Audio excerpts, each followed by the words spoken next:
Perfect your personal elevator pitch. ഈ elevator pitch എന്താണെന്നുള്ളത് ഒന്ന് പറയാം. കുറേ വർഷം മുമ്പ് സെയിൽസ് അല്ലെങ്കിൽ മാർക്കറ്റിങ്ങിലുള്ള ആളുകൾക്ക് അവരുടെ പ്രോഡക്റ്റിനെ ഒരു പരിചയമില്ലാത്ത ഒരാളെ പറഞ്ഞ് മനസ്സിലാക്കാനായിട്ട് ഒരു 30 സെക്കൻഡ് കൊടുത്താൽ എങ്ങനെ അത് അവതരിപ്പിക്കും എന്നതിന് വേണ്ടിയിട്ടാണ് എലിവേറ്റർ പിച്ച് എന്ന് പറയുന്ന ഒരു കാര്യത്തെക്കുറിച്ച് പണ്ട് ആൾക്കാർ പറഞ്ഞത്. അതായത് നമ്മളൊരു എലിവേറ്റർ, ഒരു ലിഫ്റ്റിനകത്ത് കയറുകയാണെങ്കിൽ നമ്മൾ ഒരു ഫ്ലോറിൽ നിന്നും മറ്റൊരു സ്ഥലത്തേക്ക് എത്താനായിട്ട് ഒരു 30 സെക്കൻഡ് നമുക്ക് മാക്സിമം കിട്ടുമ്പോൾ ഒരു പരിചയമില്ലാത്ത ഒരാളുകൾ ചിലപ്പം നമ്മുടെ ആ ലിഫ്റ്റിനകത്ത് നമ്മുടെ കൂടെ ഉണ്ടാവും. അപ്പോൾ അവരുടെ കൂടെ ഒരു കോൺവെർസേഷൻ, ഒരു സംഭാഷണത്തിൽ ഏർപ്പെടുമ്പോൾ നമ്മൾ എന്താണ് ചെയ്യുന്നത് എന്നുള്ളത് ജസ്റ്റ് ബ്രീഫായിട്ട് പറയുക. അത് അട്രാക്റ്റീവ് ആയിട്ടുള്ള കാര്യമായിരിക്കും നമ്മൾ പറയണം എന്നുള്ളതാണ് ഉദ്ദേശിക്കുന്നത്. അപ്പോൾ അത് നമ്മൾ എന്തെങ്കിലും ഒരു പ്രോഡക്റ്റ് എന്തെങ്കിലും വിൽക്കാനായിട്ട് മാർക്കറ്റിങ്ങിന് വേണ്ടി ഇത് ഉപയോഗിക്കാറുണ്ട് പലപ്പോഴും. പക്ഷേ ഇവിടെ പറയുന്ന കാര്യം എന്ന് വെച്ചാൽ പേഴ്സണൽ എലിവേറ്റർ പിച്ച് എന്നാണ്. അതായത് നമ്മളെക്കുറിച്ച് നമ്മൾ ഒരു ചുരുങ്ങിയ സമയം കൊണ്ട് എങ്ങനെ ഫലപ്രദമായിട്ട് നമുക്ക് പറയാം എന്നുള്ളതിനെ കുറിച്ചാണ്. അപ്പോൾ അത് ഫലപ്രദമായിട്ട് പറയാനായിട്ടൊരു 2-3 കാര്യങ്ങളെക്കുറിച്ച് മാത്രമേ ഇവിടെ പറയുന്നുള്ളൂ. അതിൽ ഒന്നാമത്തെ ഒരു പോയിന്റ് പറയുന്നത് ഇതാണ്.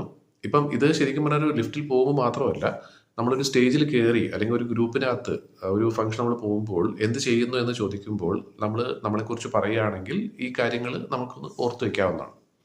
അപ്പോൾ അതിൽ ഒന്നാമത്തെ പോയിന്റ് എന്ന് പറഞ്ഞാൽ focus on the relevant, not the recent. അത് നമ്മളിപ്പോൾ നിലവിൽ എന്ത് ചെയ്യുന്നു എന്നുള്ളതിനെ കുറിച്ച് തന്നെ പറയണം നിർബന്ധമില്ല. ഇതിനേക്കാളും മഹത്തരമായിട്ടുള്ള എന്തെങ്കിലും കാര്യം നമ്മൾ ഇതിനു മുമ്പ് ചെയ്തിട്ടുണ്ടെങ്കിൽ അതിനെക്കുറിച്ച് നമുക്ക് പറയാം. അതായത് നമുക്ക് ഈ കേൾക്കുന്ന ആളുകൾ, നമ്മുടെ മുമ്പിൽ ഇരിക്കുന്ന അല്ലെങ്കിൽ നിൽക്കുന്ന ആളുകൾ, അവർക്ക് കേൾക്കാനുള്ള എന്തെങ്കിലും കാര്യം നമ്മൾ ഒരു പക്ഷേ ഇതിനു മുമ്പ് ചെയ്തിട്ടുണ്ടെങ്കിൽ അതിനെക്കുറിച്ച് ആദ്യം പറയുന്നതായിരിക്കും നല്ലത്. അല്ല നമ്മളിപ്പോൾ എന്ത് ചെയ്യുന്നു എന്നുള്ളതിനെ കുറിച്ച് തന്നെ ആകണം എന്ന് നിർബന്ധമില്ല. മറ്റൊരു കാര്യം എന്ന് വെച്ചാൽ ഫോക്കസ് ഓൺ ദി സ്കിൽസ്. നമ്മുടെ കഴിവുകൾ എന്താണ് എന്നുള്ളതിനെ കുറിച്ച് പറയുക. അപ്പം ഇവിടെ ശ്രദ്ധിക്കേണ്ട ഒരു കാര്യം എന്ന് വെച്ചാൽ ആ പറച്ചിൽ ശരിക്കും പറഞ്ഞാൽ ആ പറയുന്ന കാര്യത്തിന് അഹങ്കാരത്തിൻ്റെ യാതൊരു ഭാവം ഉണ്ടാകാൻ പാടില്ല. പൊങ്ങച്ചം പറയുക എന്നുള്ളതല്ല ഇവിടെ ഉദ്ദേശിക്കുന്നത്.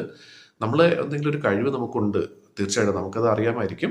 ആ കഴിവ് കൊണ്ട് ആ ഒരു സ്ഥാപനത്തിന്, നമ്മുടെ ജോലി അല്ലെങ്കിൽ നമ്മുടെ ബിസിനസ് സ്ഥാപനത്തിന് എന്ത് ഗുണമുണ്ടായി, എന്ത് ഫലമുണ്ടായി എന്നുള്ളതിനെ കുറിച്ച് നമുക്കത് ബ്രീഫായിട്ട് പറയാവുന്നതാണ്.